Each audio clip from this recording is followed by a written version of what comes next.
Kvært, er det så en profeter? Så er det en profeter i Nya Testamentet.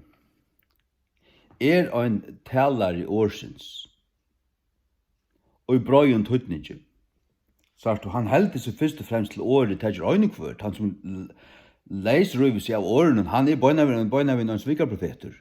Men du er i årene, du lever, du stender at du filtrerer alt og jøkken til en kunnløyga om året. Og du røyner halde han vil lykke og økja han. Kunnløygan altså. Men så kan du også av andan som du tåser være løyter og inspirerer eller brukter av Guds anda.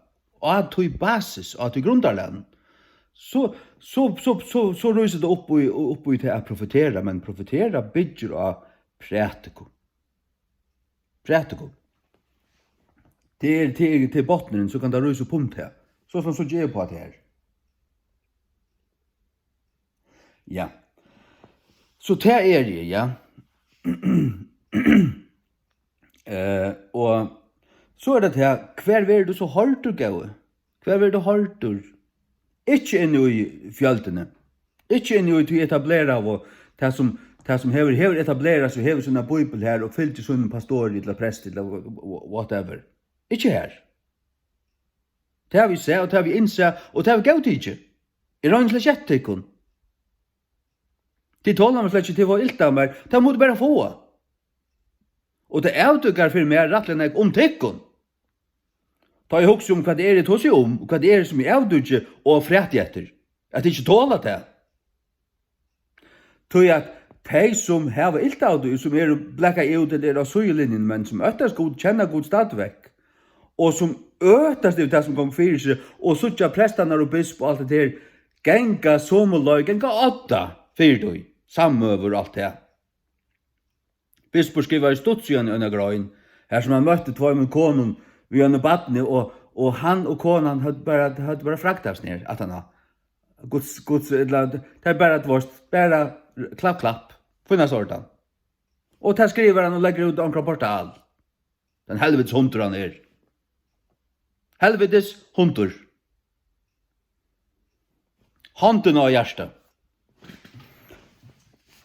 De som tåler med, de som tar det høyre med frette, gjør så rett, det er de som jeg sier der, er utenfor, eller er ikke er hård, eller eller er behandlet i øret vust, og alt det her. Alt på et til søyes. Men som stand av søyene, men som stadvekk øktast god, og ikke suttje hansara prinsipp, hansara lauer, hansara år, råa, og som øktast själva for hansara år, mer enn launen og tja, tingmannen og ES. Så nu til launer kommer fra ES. Det er de som tar det høyre med tåsa og høyre prutl. Faktisk styrkjast alltid. Hoksa der til. En sveke profeter som prutlar. Er prutl i møte anstiktene? Og de som har anstikt for det, det er som et vask for tøymon. Men det er som en fred, hva gjør han til noe anstikkelig for tikkun som er blind?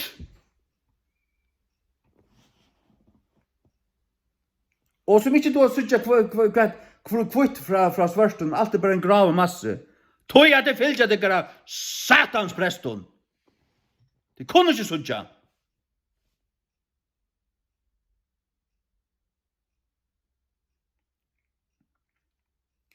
Og så har vi finnet han valgsiktene av vittnesbord fra himmelen av hjørene. Fra en fører som bor i utlegg, lengt borster. Han bor her flere år. Og han sier til at han røres til sånn spesielle chatsugen. Jeg kjenner ikke til dem, at det er omkring chatsuger her som omkring kristne chatta vi godløsninger, og det kommer alt mulig fram. Folk sitter chatta. Og han kom til Førjar, og vi pratet av, og han etter en tryggvann med, hvor han forteller meg til at godløsningene i Førjon skriver til den øyneste prætikum med som tar råkna som en Prætikumann som saltsutt verdur, som tårer å sige sannløygan, du tar føla det. Den eneste som sier det som nu i hese tøyene trenger til og må sigast, til Sjurur Høygård. Sier godløysingene.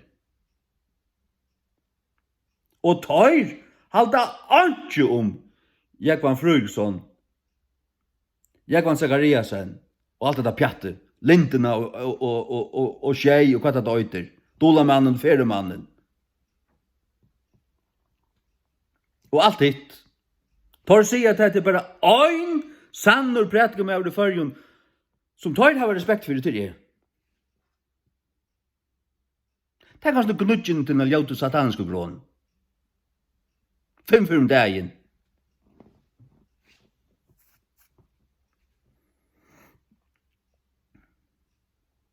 Og i jøkken til sørste 20 årene, de som hava virkelig takka meg, og de som også er omvendt av min prætikum. 2 eller 3. Akkur til en flytter til Danmarkar, og en vet ikke ordentlig hvordan han hever det i det. Han bor i havn, eller ja. Og så en annan som stendur. Orsaka, ja. Så at tal er ikke nekv, ikke med vet om, som er beinløs omvendt. Men det kan jeg ikke gjøre vi. Jeg kan ikke frelsa folk, men jeg kan prætika sannløygan og bo året. Og det er det som jeg gjør. Så at min høyrere skære, han er utanfor fjøltene, til sånn snøklar, til de fjøvna av, og til djupt fallene. Det er djupt fallene. Jeg kjenner evangeliet, og jeg prater ikke det. Jeg vet hva det er som bjergar mannasvalen. Det er ikke jeg. Jeg pøyker dem til Jesus. Jeg søker han og få et anlitt til anlitt personlig møte ved han. Og personlige hjertetrykk og hans uthelta blå. Hans uthelta blå, som kan tvåa borste tørre sinti. Det er ikke sakramentet til. Det er ikke smøyt sakramentet. Det er ikke til smøyt sakramentet. Det er tver forskrifter. Herrens bår og død på tørre frelstå. Så sakramenten til bispe, han kan skøyna seg vet om og blekka til helvetes. Det var god han kan. Det kan du gjøre vi kvært og vilt. Jeg lær ikke skjøyta. Tål ikke lurt at man så skrupper jeg av. Jeg lær ikke skjøyta om tid som ikke tåler meg, gjør seg lurt etter meg. Slipp ikke bare vekk. Det vil ikke sagt nei. Det er henne nemlig, slett ikke dikkon. Det er henne gode. Om du heldig til løy, om du er damer til løy, om du trus til løy, det er fleikleggende lukka mykje. Det er ikke mye problem hva du heldur.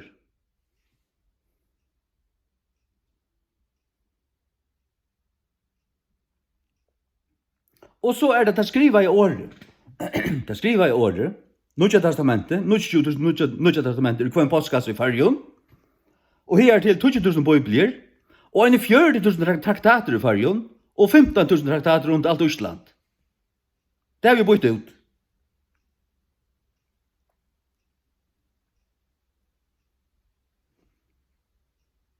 Vi hjelp fra Gauen brøren. Og i Høyvøk og i Havn og i Sorøtene. Hjelpte 2 brøver mer, vi tog.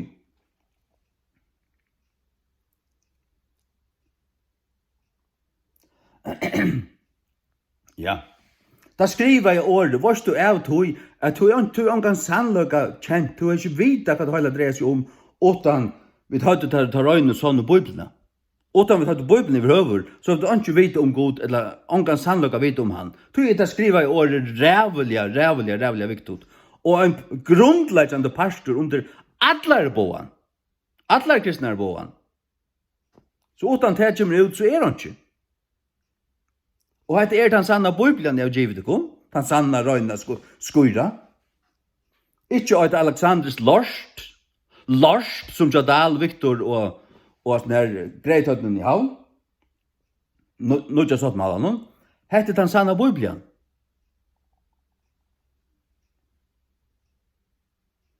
Så spottet til bæra.